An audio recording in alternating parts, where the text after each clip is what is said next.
Stellar Transformations, episode 63. Untuk melihat video selengkapnya, sahabat bisa kunjungi playlist yang telah Sabta Novel sediakan. Yuk mari, kita berimajinasi bersama dan masuk ke alur ceritanya.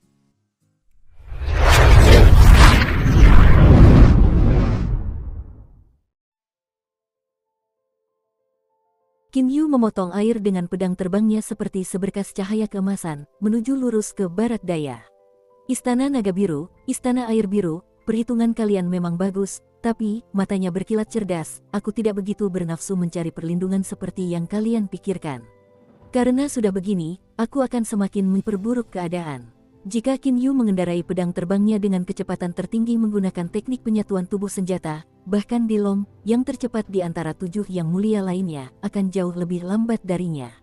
Ia akan lebih cepat dari Di Long setidaknya 30 hingga 40%. Akan tetapi, saat ini secara tak terduga ia hanya sedikit lebih cepat dari Di Long. Tentu saja, Qin Yu sengaja bertindak seperti ini. 7 naga air iblis ungu yang ganas juga melesat di air dengan kecepatan yang menakutkan. Kini, Di Long dan Di Jian, 2 saudara di terkuat, tak sabar menunggu. Mereka mengejar Qin Yu, mendahului yang lain. Tepat di belakang mereka adalah Di Yang, Di Su, dan Di Nai. Ketiga naga air ini semuanya telah mencapai tahap Dongsu Tengah, sehingga kecepatan mereka hampir sama. 2 naga air iblis ungu terakhir adalah Di Luan dan Di Feng. Karena berada di tahap Dongsu awal, kedua naga air ini adalah yang terlemah. Ketujuh cacing kecil ini memang pantang menyerah. Aku penasaran seperti apa ekspresi Teng San dan Lou Ke saat melihat ketujuh cacing kecil di belakangku setibanya di Pulau Batu Hitam itu. Dengan senyum tipis di sudut mulutnya, Qin Yu terus menusuk dengan sangat cepat di dalam air. Di belakangnya, raungan kemarahan terdengar terus-menerus. Kematian Di Tong dan pedang giok ke-8 berkaitan dengan Qin Yu, jadi bagaimana mungkin ketujuh bersaudara ini membiarkannya pergi? Yang paling membuat mereka marah adalah Qin Yu bahkan berani melarikan diri dengan seluruh istana penyimpanan harta karun, istana terpenting di Aula 9 Iblis mereka. Mata naga mereka memancarkan cahaya yang menakutkan. Sisik naga mereka yang sedingin es tidak memiliki ketahanan terhadap air, dan cakar mereka yang tajam membuat arus bawah di dasar laut bergemuruh lebih dahsyat. Haha, tangkap aku kalau bisa, kalian 7 cacing kecil. Teriakan Qin Yu bergema hingga radius beberapa ratus mil. Mendengarnya, ketujuh saudara dari Aula 9 Iblis menjadi semakin marah. Namun, pada saat ini, tawa keras Qin Yu tiba-tiba membumbung tinggi. Dalam sekejap, ia muncul dari permukaan air dan terbang ke angkasa di atas lautan. Ketika Qin Yu melihat langit biru dan awan putih, perasaan senang muncul di hatinya. Sudah lama sejak terakhir kali ia muncul. Jangan pernah berpikir untuk melarikan diri, Qin Yu. Suara gemuruh terdengar. Oh, naga air iblis ungu ini bahkan bisa berbicara bahasa manusia setelah berubah ke wujud aslinya.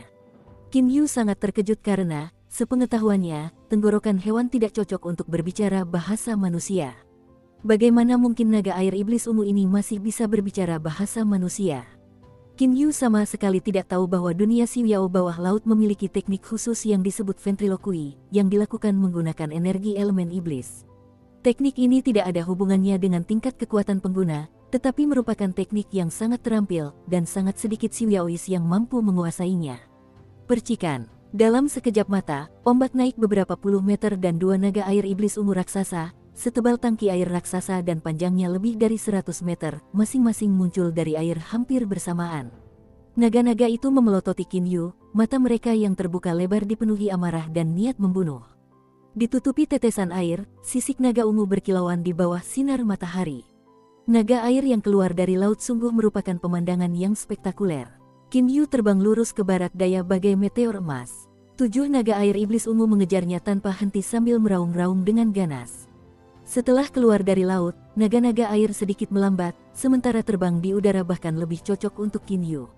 Namun, ia ingin membawa mereka ke Pulau Batu Hitam itu, jadi ia tidak berusaha menjauh dari mereka sama sekali. Pulau Jinsan adalah pulau biasa di dunia Xiuzhen seberang laut. Pulau ini tidak terlalu besar, hanya sepanjang 1000 li, baik panjang maupun lebarnya. Hanya ada satu aliran di pulau ini, aliran Jinsan. Karena aliran Jinsan pula lah pulau ini disebut Pulau Jinsan. Saat ini, beberapa puluh murid aliran Jinsan terbang di atas kepulauan dengan pedang terbang mereka. Adik, ini pertama kalinya kau mengendarai pedang terbangmu, jadi kau harus berhati-hati agar tidak terbang terlalu tinggi. Seorang pria bertubuh kekar memberitahu seorang pemuda berpakaian hijau dengan wajah halus bak gadis. Baik, saudara seperguruan. Pemuda berpakaian hijau itu menahan kegembiraan di hatinya dengan susah payah lalu mengendalikan pedang terbangnya untuk bangkit. Ia terhuyung-huyung ke sana kemari, tak berani terbang cepat, tak berani pula terbang tinggi. Saudara seperguruan itu mengawasinya dari satu sisi dan terus-menerus mengingatkannya tentang trik terbang. Tak lama kemudian, pemuda berbaju hijau itu sudah bisa bergerak dengan lebih lancar. Tiba-tiba, jagoan, sebuah meteor emas melesat melewati Pulau Jinsan melalui langit tepat di atasnya, menyebabkan angin kencang yang menekuk pepohonan di pulau itu. Ah, diterpa angin kencang, pemuda berpakaian hijau itu langsung menjerit ketakutan. Tubuhnya membungkuk ke satu sisi dan hampir jatuh. Namun, ia bereaksi sangat cepat dan segera mengendalikan pedang terbangnya kembali. Akhirnya ia berhasil menyeimbangkan diri. Namun, saat itu, raungan mengaum. Raungan naga terus bergema di langit Pulau Jinsan, membuat wajah semua Siuzenis di pulau itu berubah warna secara drastis. Dua naga air setan ungu sepanjang lebih dari 100 meter kemudian terbang melewati pulau melalui wilayah udaranya, mengejar meteor emas itu secara langsung. Tak lama kemudian, 3 naga air setan ungu lainnya, lalu 2 lainnya, juga melintas di dekat pulau. Melihat 7 naga air iblis ungu terbang di langit mereka secara berurutan, semua Siuxianis di Pulau Jinsan begitu ketakutan hingga mereka memucat. Saat itu, kepala sekolah Jinsan telah keluar. Ia menatap meteor emas dan 7 naga air iblis ungu di kejauhan dengan mata penuh kengerian. Kakak kepala sekolah, bukankah mereka? Seorang lelaki tua di sampingnya juga terkejut. Kepala sekolah berkata dengan ekspresi serius, ya, mereka adalah naga air iblis ungu. Di dunia Siuyao bawah air, hanya 9 ahli dari Aula 9 Iblis yang merupakan naga air iblis ungu. Semuanya telah mencapai tahap Dongsu dan sangat kuat. Mungkin bahkan para ahli tahap Kongming pun tidak bisa berbuat apa-apa terhadap mereka. 7 ahli dari Aula 9 Iblis telah keluar untuk mengejar meteor emas itu bersama-sama. Siapakah rekan Siuxian itu? Kepala sekolah bergumam sendiri. Aula 9 Iblis adalah kekuatan yang sebanding dengan wilayah abadi Penglai, sementara ahli nomor 1 di aliran Jinsannya baru mencapai tahap Yuanying akhir, sehingga Aula 9 Iblis berada di level yang sama sekali berbeda dari alirannya. Di Jian dan di Long tahap Dongsu akhir jelas dapat menandingi kekuatan Siuxianis tahap Kongming awal. Jangan menonton, semuanya. Kekuatan para ahli super itu sudah di luar imajinasi kalian. Kalian semua harus tenang dan berlatih keras. Kepala sekolah Jinsan berteriak kepada murid-muridnya. Dibandingkan dengan para ahli semacam itu, sekolah umum seperti sekolah Jinsan ini pada dasarnya tidak berarti apa-apa. Saat terbang, Qin Yu harus menahan rasa sakit yang hebat di bahunya yang daging dan sebagian besar tulangnya hancur oleh pukulan dinai. Rasa sakitnya sungguh menusuk, tetapi ia masih memiliki senyum samar yang acuh tak acuh di wajahnya meskipun sudut matanya sedikit bergetar.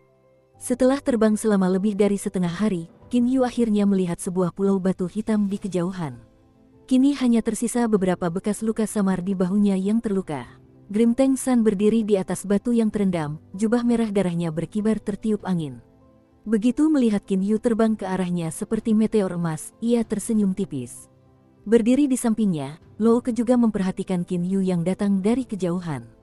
Saudara Qin Yu, Teng San berkata dengan keras. Tuan Teng, Tuan Lo, saya terluka oleh 7 cacing kecil ini.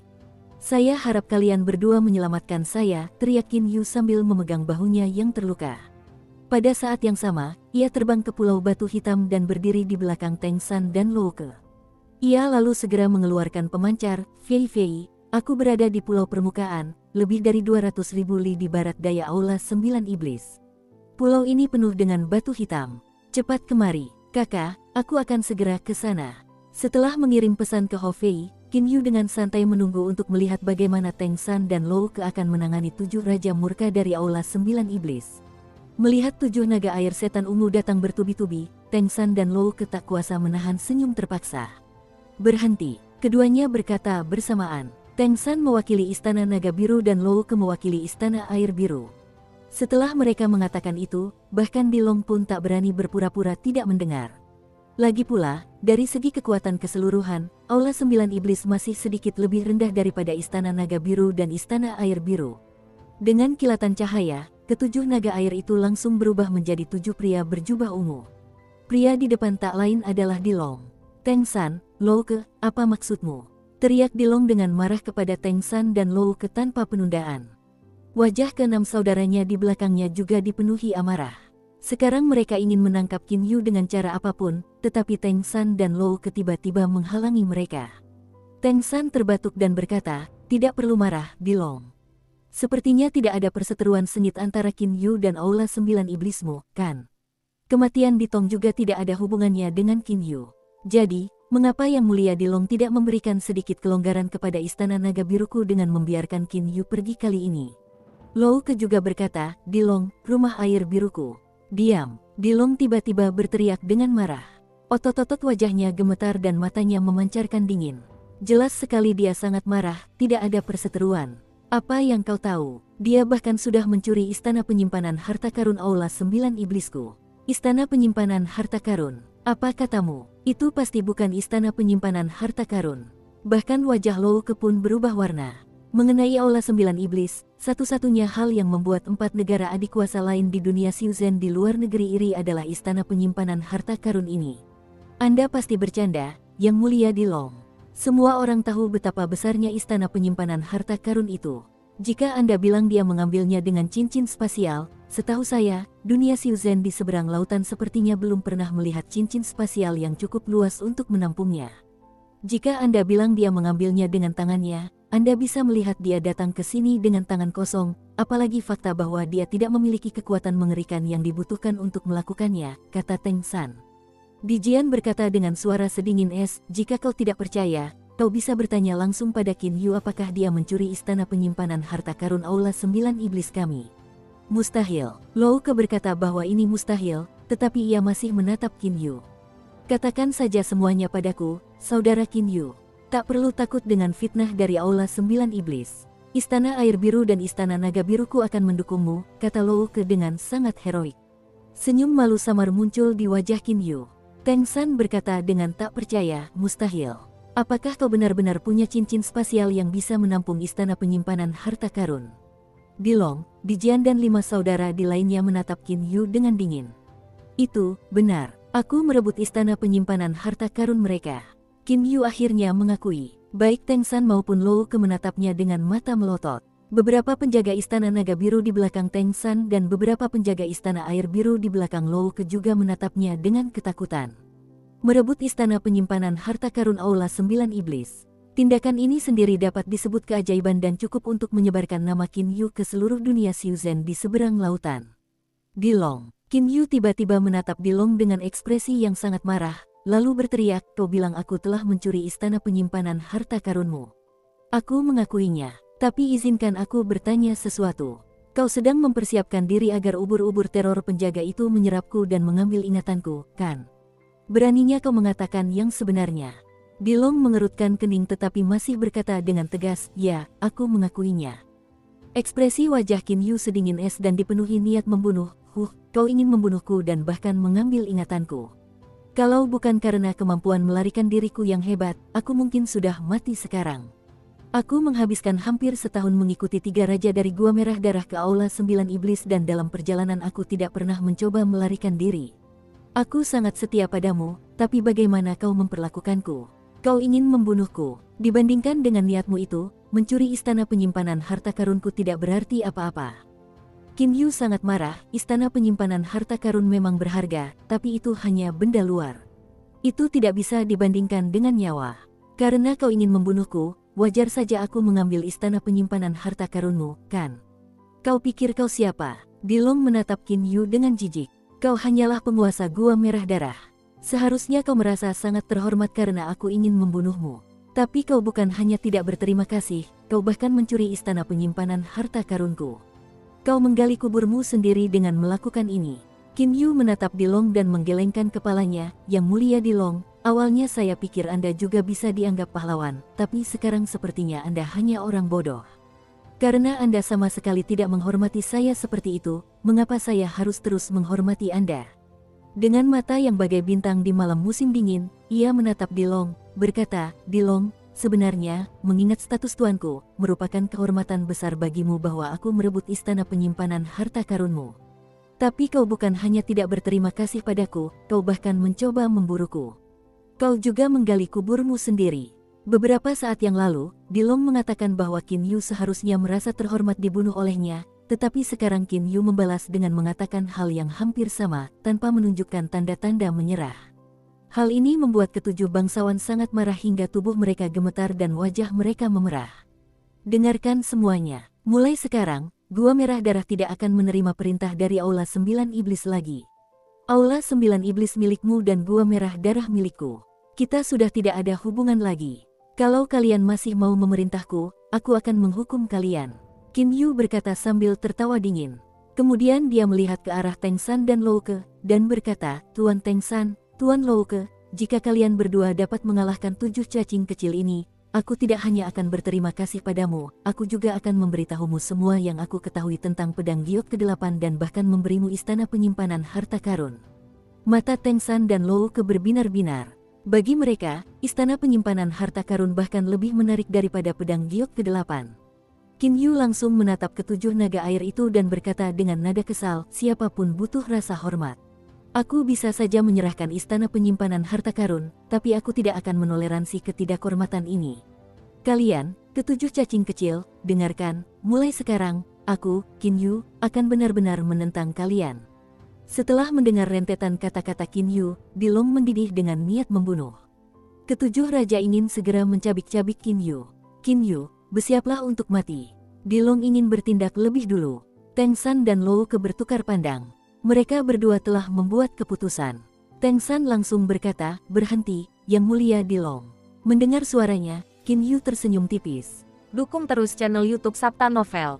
Dengan matanya yang menyala-nyala karena niat membunuh, Dilong menatap Teng San dan Louke dengan marah. Teng San, Louke, mungkinkah kalian berdua ingin menghentikan kami, 7 bersaudara, untuk membunuh pencuri kecil ini? Di belakangnya, ke-6 saudaranya juga menatap Teng San dan Louke dengan marah.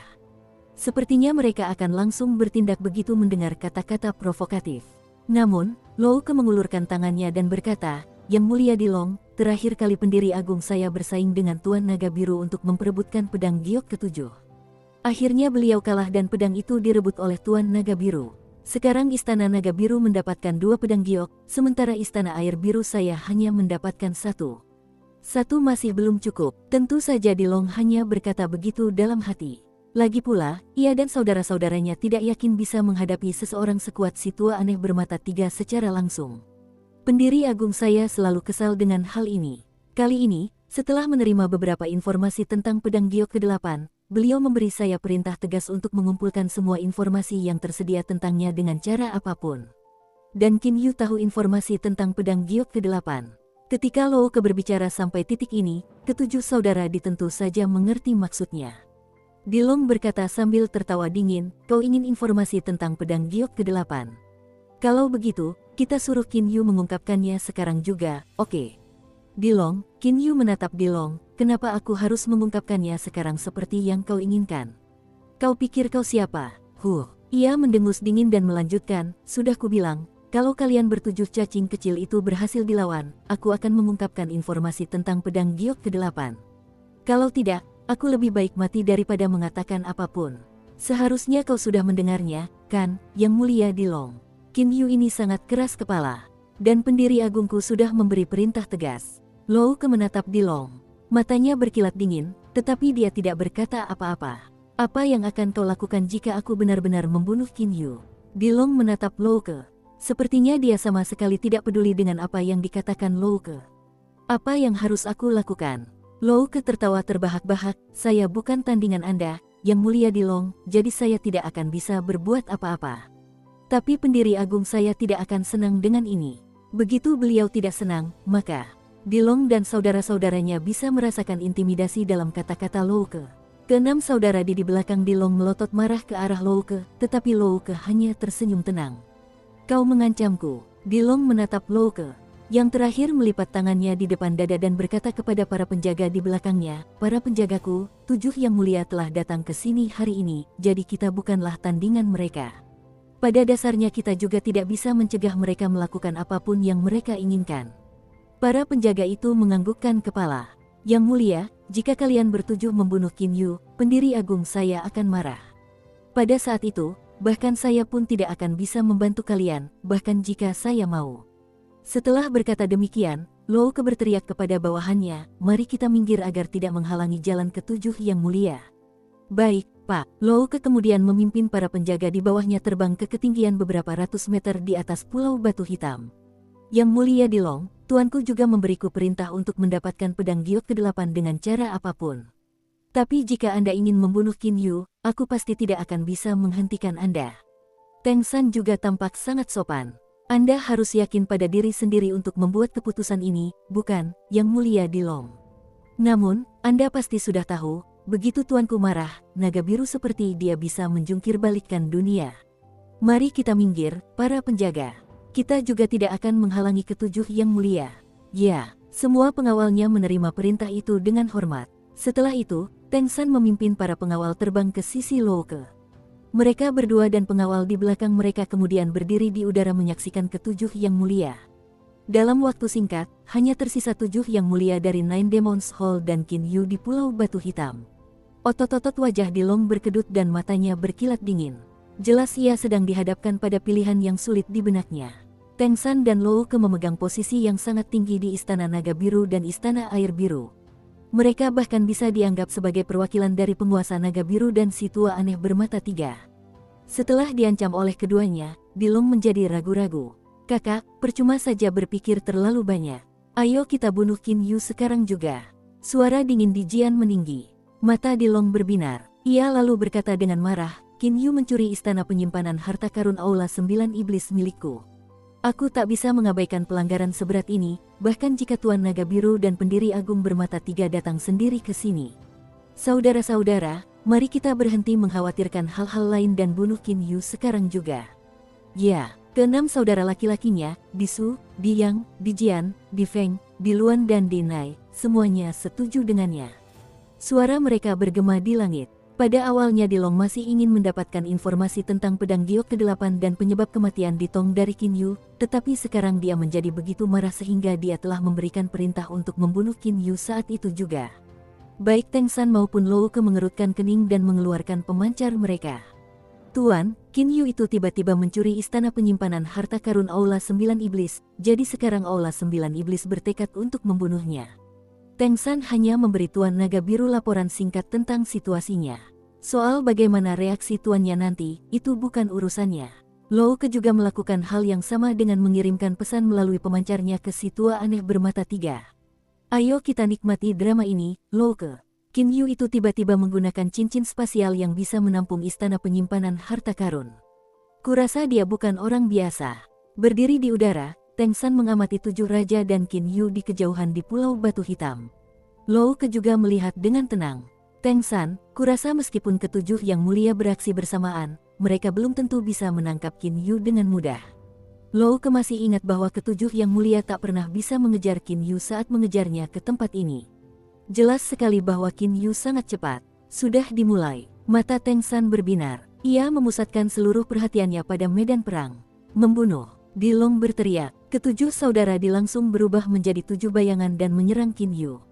"Kamu sangat lambat." Kini Qin Yu tak lagi berpura-pura terluka. Menghadapi serangan dahsyat di bersaudara, dengan satu gerakan kaki, ia maju, alih-alih mundur. Bagai hantu, ia menyerbu Dilong, yang terkuat di medan perang. Jarak awal antara Dilong dan Qin Yu sangat pendek sehingga mereka sudah saling berhadapan dalam jangkauan mereka hanya dalam beberapa saat. Dilong dengan cepat melancarkan pukulan, yang langsung menembus dada Qin Yu. Dilong tak kuasa menahan rasa senangnya, tetapi ia langsung menyadari bahwa Qin Yu di depannya ini ternyata tidak berdarah sama sekali dan perlahan menghilang. Itu adalah bayangan Qin Yu. "Kakak ketiga, jangan pukul dia dengan tinjumu." Dinai memberitahu Di yang melalui komunikasi indera suci. Namun pada waktu yang hampir bersamaan, bang, tinju Qin Yu dan Di yang beradu langsung. Tubuh Qin Yu sekuat binatang dewa dan ia mengenakan sarung tangan api, sehingga Di yang tentu saja tak mampu menahan pukulannya. Terdengar suara klak yang keras dan Di yang langsung terlempar mundur dengan tangan kanannya yang terluka. "Kenapa kau tidak memberitahuku lebih awal?" Di yang berkata kepada Dinai melalui indera sucinya. "Saya tidak bisa disalahkan untuk ini." Dinai juga sangat frustrasi. Tubuh Qin Yu berubah menjadi seberkas cahaya keemasan. Meskipun ia hanya menggunakan 80% dari kecepatan maksimumnya, ia sudah sedikit lebih cepat daripada Dilong. Lagi pula, ketujuh saudara Di itu tidak menggunakan wujud asli mereka. Berkelompok melawanku, ini yang paling tidak kutakuti. Qin Yu sama sekali tidak khawatir, dan memang seharusnya begitu. Seseorang yang begitu mahir menggunakan kecepatan seperti dia pada dasarnya tidak keberatan diserang oleh banyak lawan. Sekalipun jumlah musuh jauh lebih banyak, mereka tidak akan mampu mengepungnya dan praktis dia hanya perlu melawan satu musuh dalam satu waktu. Dua orang dari tahap awal Dongsu, aku akan membuat mereka menyesali ini. Qin Yu terus menghindar di antara ketujuh saudara Di seperti hantu. Saudara-saudara Di tidak mampu menghentikannya. Setelah beberapa lama, mereka masih belum berhasil melukainya sedikit pun. Haha, kalau aku mau kabur, kau takkan pernah bisa menangkapku dengan kecepatanmu yang selambat ini. Qin Yu tertawa terbahak-bahak. Ekspresi ketujuh saudara Di tampak agak tidak senang. Namun, mereka mau tidak mau mengakui bahwa kecepatan Qin Yu memang terlalu cepat. Jika dia benar-benar ingin melarikan diri, mereka tidak akan bisa menghentikannya. Kakak, orang ini terlalu cepat. Ini cukup buruk bagi kita, kata Di yang melalui indera sucinya. Disu juga menggunakan komunikasi indera suci. Kakak, kecepatannya yang cepat masih masalah kecil. Tapi kalau dia kabur dan kita tidak bisa menghentikannya, kabar akan menyebar bahwa kali ini Aula 9 Iblis kita gagal menangkap musuh meskipun datang dengan kekuatan penuh dan bahkan istana penyimpanan harta karun pun direbut. Kakak, sudah waktunya kita memutuskan apa yang harus dilakukan. Dinai berkata melalui indera sucinya juga. Saat ini, sebagai kakak laki-laki, Dilong seharusnya menjadi pengambil keputusan. Bersiaplah untuk mengepung Qin Yu dengan formasi gerbang surgawi 6 harmoni agung. Kita akan menangkapnya seperti kura-kura dalam toples. Sekarang saudara kedua sudah mati, jadi, Di Luan, Di Feng, kalian berdua akan bergabung untuk mempersiapkan gerbang air yang memiliki basis formasi paling sederhana. Dilong segera memberitahu saudara-saudaranya melalui komunikasi indera suci. Aku akan memegang gerbang kehidupan.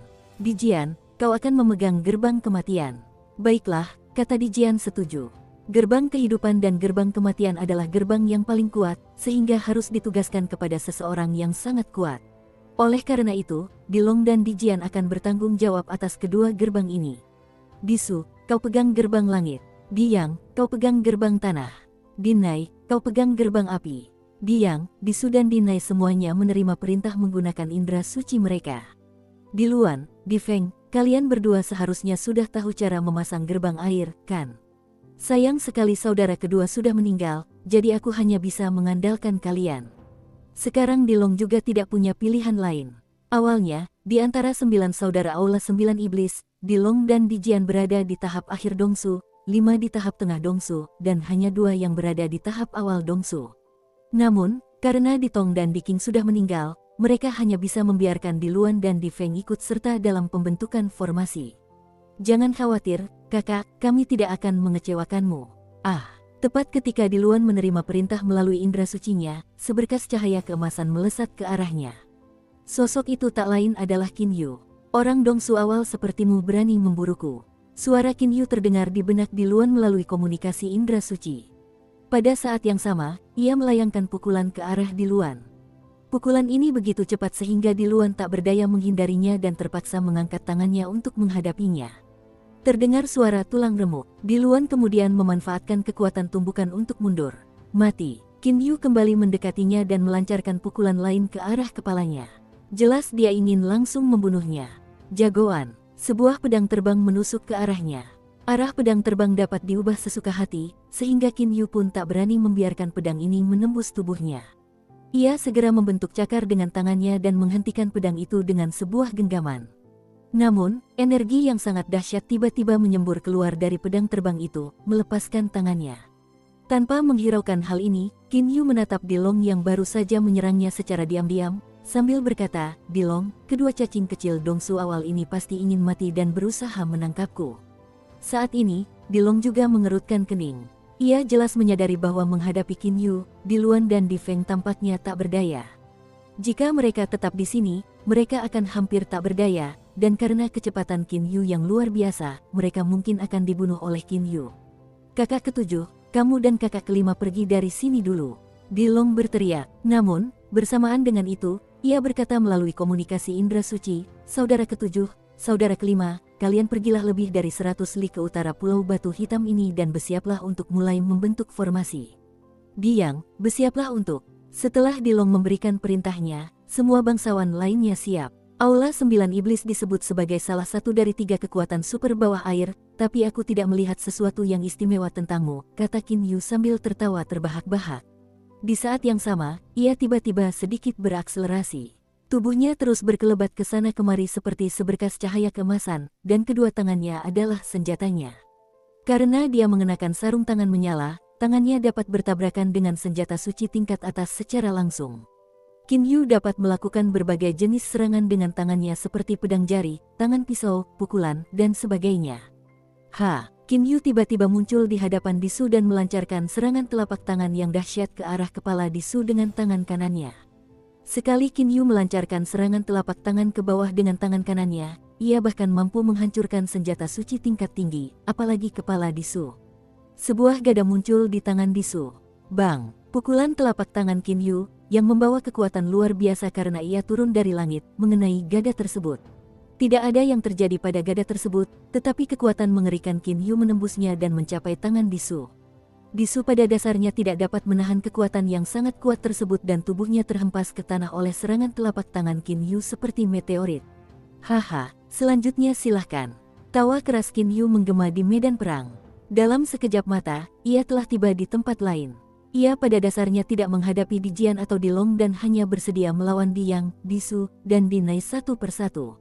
Ketika Dinai didekati dengan sangat cepat dari belakang oleh Qin Yu, ia tiba-tiba mengabaikan Qin Yu dan memusatkan seluruh perhatiannya pada tangannya sendiri. Bahkan matanya pun terfokus pada tangannya. Dalam sekejap, esensi, energi, dan pikirannya terpusat sepenuhnya pada tangannya. Ketika hakikat, energi dan pikiran bersatu, mereka menjadi 3 harmoni internal. Ketika tangan, mata, dan tubuh terkoordinasi, mereka menjadi 3 harmoni eksternal. 3 harmoni internal dan 3 harmoni eksternal disebut 6 harmoni. Api. Dinai tiba-tiba berteriak. Seketika, esensi, energi, dan pikirannya memuncak, sementara posisi dan gerakannya mencapai kesempurnaan. Pada saat yang sama, api berbentuk naga melesat keluar dari tubuhnya. Hampir bersamaan dengan ini, kehidupan, kematian, langit, tanah, air. 5 teriakan lain terdengar dan 5 aliran energi lainnya membubung ke langit hampir bersamaan.